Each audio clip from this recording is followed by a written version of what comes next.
Hello everybody. So today, medyo nakatanggap kami ng hindi magandang balita. No?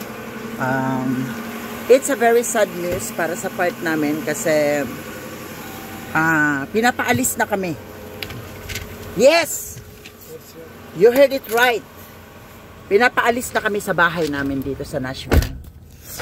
Dahil sa petisyon na ito. Yan. Ang aming HOA ang nagpapaalis sa amin dito sa aming bahay. And baka hindi ako matuloy ng uwi sa Pilipinas. Kasi I feel so sad talaga. I feel so sad kasi ilang taon na kami dito ni Roberto. Si Roberto nakatira dito since 2009. Mamimiss ko yung bahay namin na yan. Diba?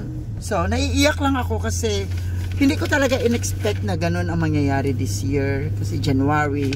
So, hindi na kaagad maganda yung bungad sa amin. Gawa dito sa aming natanggap na letter coming from So, si Roberto is also mad, no?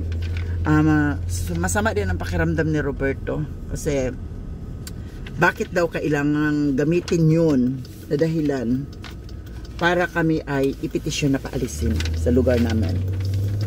So, hindi ako makatawa. Sorry ha, hindi ako makatawa ngayon kasi masyado akong dinibdib itong pangyayari na ito. And ang ano kasi, binigyan na lang kami ng 3 months para umalis sa bahay. So, today is January, February, March, April. So, kailangan bago mag June, according to here, you should have moved before June. Yun ang sabi dito. Kaya nakakalungkot. Yung Pilipinas, pag uwi ko sa Pilipinas, maybe it will cancel. I will cancel to go home in the Philippines because we will stay here until June lang, no? Binigyan lang kami hanggang June na dapat makaalis.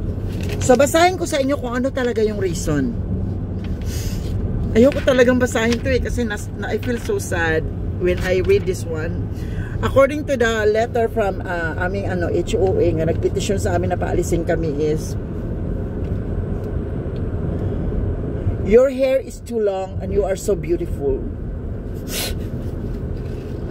Pati ba naman yun? Pati ba naman yung sobrang ganda ko? Napapansin nila na dapat daw mag-move ako kasi bawal daw sa location na ito ang sobrang ganda.